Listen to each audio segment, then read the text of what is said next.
Hello, ನಮಸ್ಕಾರ ಎಲ್ರಿಗೂ.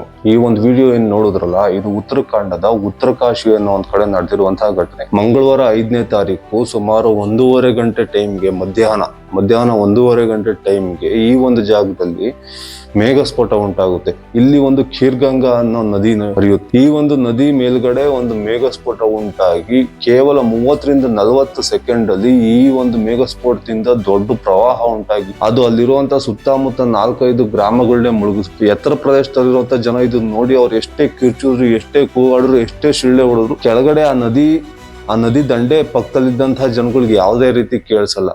ಇದು ಎಷ್ಟು ವೇಗವಾಗಿತ್ತು ಅಂದ್ರೆ ಪರ್ವತ ಹೈಟ್ ಇರೋದ್ರಿಂದ ನೀರು ಜೋರಾಗಿ ಹರಿತಾ ಇದೆ.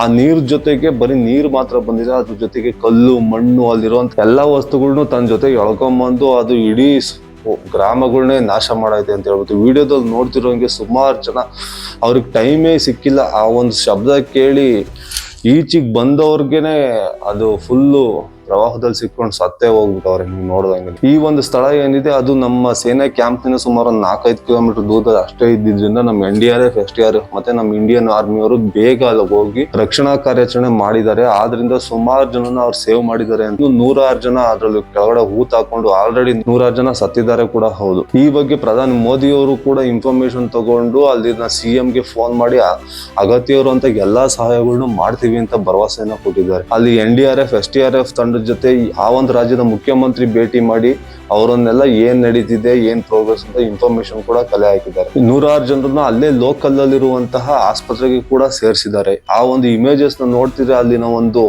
ಪ್ರವಾಹ ಎಷ್ಟು ಭಯಂಕರವಾಗಿದೆ ಅಂತ ನೋಡ್ಬೋದು. ವಿಡಿಯೋದಲ್ಲಿ ನೋಡ್ದಾಗೆ ಅದೆಲ್ಲವೂ ಕೂಡ ಸತ್ಯನೇ ಹೌದು. ಅಲ್ಲಿ ಸಣ್ಣದಾಗಿ ಎಲ್ಲರೂ ಜನ ಈಚೆ ಓಡ್ ಬರ್ತಿದ್ದಾರೆ. ಅಲ್ಲಿ ಇನ್ನು 106 ಜನ, 1000 ಜನ ಇದ್ರು ಇರ್ಬೋದು. ಯಾಕಂದ್ರೆ ಅದೊಂದು ಪ್ರವಾಸಿ ತಾಣ ಆಗಿರೋದ್ರಿಂದ ಈ ಜನ ಜಾಸ್ತಿ ಇದ್ದೇ ಇರ್ತಾರೆ. ಅದು ಒಂದು ಲೋಕಲ್ ಟೌನ್ ತರ ಸೃಷ್ಟಿನೇ ಆಗೋಗಿತ್ತು ಅಲ್ಲಿ. ಆದ್ರಿಂದ ಜನ ಹೆಚ್ಚಿನ ಸಂಖ್ಯೆ ಇದ್ದೇ ಇರ್ತಾರೆ. ಇನ್ನು ಸಾಯೋರ್ ಸಂಖ್ಯೆ ತುಂಬಾ ಜಾಸ್ತಿನೇ ಆಗ್ಬೋದು. ಆ ಸಿಚುವೇಶನ್ ಹೇಗಿದೆ ಅಂದ್ರೆ ಅಲ್ಲಿ ಸಿಕ್ಕಾಕೊಂಡಿರೋರ್ನ ಎತ್ತೋಕೆ ಅಷ್ಟು ಹರಸಾಹಸ ಪಡ್ತಿದ್ರೆ ಹಗ್ಗ ಹಾಕಿ ಎಳೆದು ಮೇಲೆತ್ತುವಂತ ಕೆಲಸ ಕೂಡ ನಮ್ಮ NDRF, SDRF ತಂಡದವ್ರು ಮಾಡ್ತಿದ್ದಾರೆ. ಈ ಮೇಘಸ್ಫೋಟ ಸಡನ್ ಆಗಿ ಯಾಕಾಯ್ತು ಅಂತ ನೋಡಿದ್ರೆ ಫಸ್ಟ್ ಮೇಘಸ್ಫೋಟ ಅಂದ್ರೆ ಏನು ಅಂತ ನೋಡ್ಕೋಬೇಕು. ಒಂದು ಸಣ್ಣ ಪ್ರಮಾಣದ ಜಾಗದಲ್ಲಿ ವಿತಿನ್ ಫ್ಯೂ ಸೆಕೆಂಡ್ಸ್ ಅಲ್ಲಿ ಅತಿ ಹೆಚ್ಚು ಮಳೆ ಬಿದ್ದಾಗ ಅದು ಮೇಘಸ್ಫೋಟ ಅಂತ ಕರೀತಾರೆ. ಯೂಶುವಲ್ ಆಗಿ ಮಳೆ ಬರೋದು ಭೂಮಿಯಿಂದ ನೀರು ಆವಿಯಾಗಿ ಮೇಲ್ಗಡೆ ಇರುವಂತ ಶೀತ ವಾತಾವರಣದಲ್ಲಿ ಅದು ಮಿಕ್ಸ್ ಆಗಿ ಅದು ಮೋಡ ತರ ರೂಪುಕೊಂಡು ಮಳೆ ಹನಿಯಾಗಿ ಕೆಳಗಡೆ ಬರುತ್ತೆ. ಆದ್ರೆ ಕೆಲವೊಮ್ಮೆ ಆ ಮೋಡಗಳು ಮುಂದೆ ಸಾಕ್ತಾ ಮುಂದೆ ಯಾವ್ದಾದ್ರು ಒಂದು ಸ್ಟ್ರಕ್ಚರ್ ಅಂದ್ರೆ ಪರ್ವತಗಳು ಸಿಗೋದು, ಬೇರೆ ಯಾವ್ದು ಸಿಗೋಲ್ಲ. ಆ ಪರ್ವತಗಳಿಗೆ ಡಿಕ್ಕಿಯಾಗಿ ಕೆಲವೊಮ್ಮೆ ಈ ತರ ಮೇಘಸ್ಫೋಟ ನಡೆಯುವಂತ ಚಾನ್ಸಸ್ ಇದ್ದೇ ಇರುತ್ತೆ. ಈ ಪರ್ವತಗಳು ಎಲ್ಲಿರುತ್ತೋ ಅಲ್ಲಿ ಮಾತ್ರನೇ ಈ ತರ ಮೇಘಸ್ಫೋಟ ಆಗೋದು, ಅಥವಾ ದೊಡ್ಡ ಬೆಟ್ಟಗಳು ಎಲ್ಲಿರುತ್ತೋ ಅಲ್ಲಿ ಅಷ್ಟೇ, ಬೇರೆ ಕಡೆ ಎಲ್ಲೂ ಈ ತರ ಆಗೋದಿಲ್ಲ. ಇದೇ ಉತ್ತರಾಖಂಡದಲ್ಲಿ ಸುಮಾರು ಕಡೆ ಇದೇ ತರ ಇನ್ಸಿಡೆಂಟ್ ನಡೆದಿದೆ. ಆದ್ರೆ ದೊಡ್ಡ ಮಟ್ಟದಲ್ಲಾಗಿರೋದು ಇದೊಂದೇ ಜಾಗದಲ್ಲಿ. ಯಾಕಂದ್ರೆ ಇದೊಂದು ಪ್ರವಾಸಿ ತಾಣ ಆಗಿರೋದ್ರಿಂದ ಪ್ರವಾಸಿಗರು ಹೆಚ್ಚು ಅಲ್ಲಿ ಹೋಗ್ತಿರೋದ್ರು.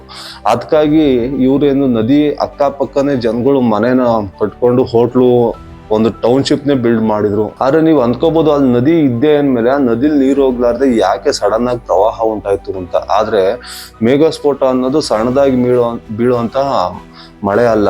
ಫಾರ್ ಎಕ್ಸಾಂಪಲ್ ಹೇಳ್ಬೇಕು ಅಂದ್ರೆ ನೀವು ಒಂದು ಕವರ್ ಅಲ್ಲಿ ನೀರು ತುಂಬಿಕೊಂಡು ಸಣ್ಣದಾಗಿ ತೂತ ಮಾಡಿ 106 ಕಡೆ ಅದು ನೀರು ಎಷ್ಟು ಸ್ಲೋ ಆಗಿ ಬರುತ್ತೆ ಅಂತ ಯೋಚನೆ ಮಾಡಿ. ಅದೇ ಇನ್ನೊಂದು ಕವರ್ಗೆ ನೀರು ತುಂಬಿಕೊಂಡು ಒಂದು ಬ್ಲೇಡ್ ತಗೊಂಡು ಸಡನ್ ಆಗಿ ಆ ಕವರ್ನ ಹರಿವಿ, ಅವಾಗ ಎಷ್ಟು ಪ್ರಮಾಣದಲ್ಲಿ ನೀರು ಬರುತ್ತೋ ಅದೇ ಒಂದು ಎಕ್ಸಾಂಪಲ್ ನೀವು ಈ ಮೋಡಗಳಿಗೂ ಅಪ್ಲೈ ಮಾಡಿ. ಅದೇ ಕಾರಣಕ್ಕೆ ಇಷ್ಟು ಸಡನ್ ಆಗಿ ಬರೀ 30-40 ಸೆಕೆಂಡ್ ಅಲ್ಲಿ ಇಷ್ಟು ದೊಡ್ಡ ಪ್ರವಾಹ ಆಗಿರೋಕೆ ಕಾರಣ. ಅಷ್ಟು ನೀರು ಕೆಲವೇ ಕ್ಷಣಗಳಲ್ಲಿ ಒಂದೇ ಜಾಗದಲ್ಲಿ ಬಿದ್ದಾಗ ಅದ್ರ ಮುಂದೆ ಯಾವುದೇ ರೀತಿ ಕಲ್ಲು, ಮಣ್ಣು ಏನು ಗೊತ್ತಾಗಲ್ಲ, ಎಲ್ಲಾನು ದೂಕೊಂಡು ಹೋಗ್ತಾ ಇರುತ್ತೆ ಮುಂದಕ್ಕೆ. ಈ ಉತ್ತರಾಖಂಡದಲ್ಲಿ ಇದೊಂದೇ ಘಟನೆ ಅಲ್ಲ, ಇದೊಂದೇ ಘಟನೆ ಈ ನ್ಯೂಸ್ ಆಗಿರೋದು. ಬಟ್ ಇದೇ ತರ ಬೇರೆ ಕಡೆ ಎಲ್ಲ ನಡೆದಿದೆ. ಆದ್ರೆ ಅಲ್ಲಿ ಯಾವುದೇ ರೀತಿ ಸಾವು ನೋವಾಗಿಲ್ಲ. ಒಂದು ಕಡೆ ಮಾತ್ರ ಇದೇ ವರ್ಷದಲ್ಲಿ 2 ಜನ ಸತ್ತಿದ್ದಾರೆ ಅಂತ ರಿಪೋರ್ಟ್ ಇದೆ ಅಷ್ಟೇನೆ.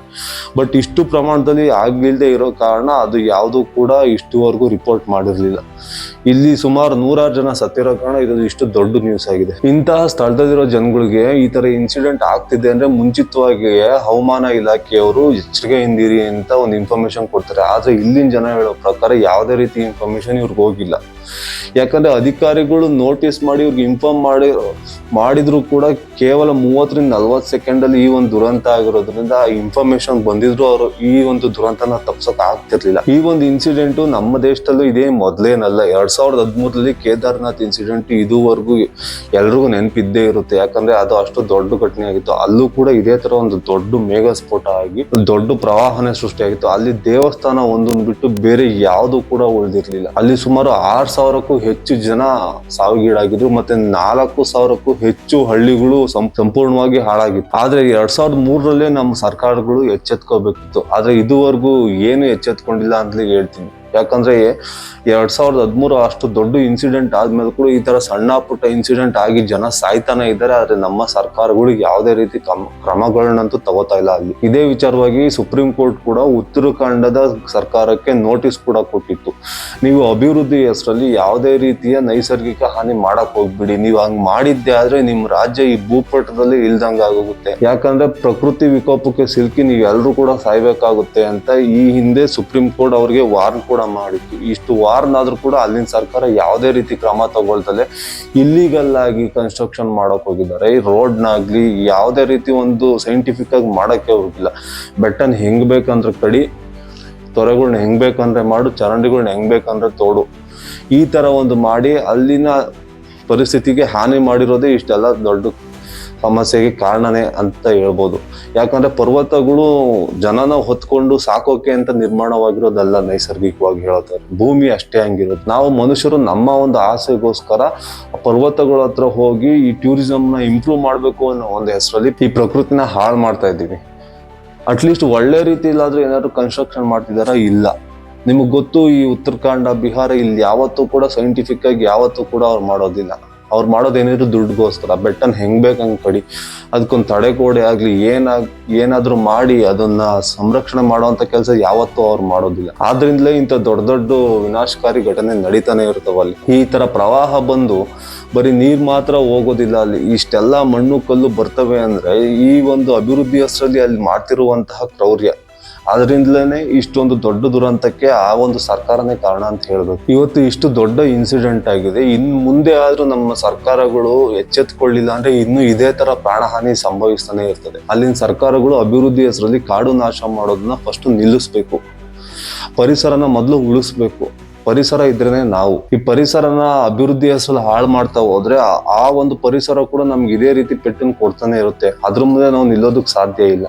ಅದಕ್ಕೆ ತೊಂದರೆ ಆಗದಂಗ್ ನಾವು ಅಭಿವೃದ್ಧಿ ಮಾಡ್ಬೇಕು. ಇನ್ನು ರಕ್ಷಣಾ ಕಾರ್ಯ ಅಲ್ಲಿ ನಡೀತಾನೆ ಇದೆ. ಇನ್ನು 106 ಜನ ಸತ್ತೇ ಸಾಯ್ತಾರೆ. ಯಾಕಂದ್ರೆ ಅಲ್ಲಿ ಅದೊಂದು ಪ್ರವಾಸಿ ತಾಣ ಅಂತ ನಾನು ಮೊದ್ಲೇ ಹೇಳಿದ್ದೆ. ಆದ್ರಿಂದ ಅಲ್ಲಿ 1000 ಜನ ಇರೋದಂತೂ ಗ್ಯಾರಂಟಿ.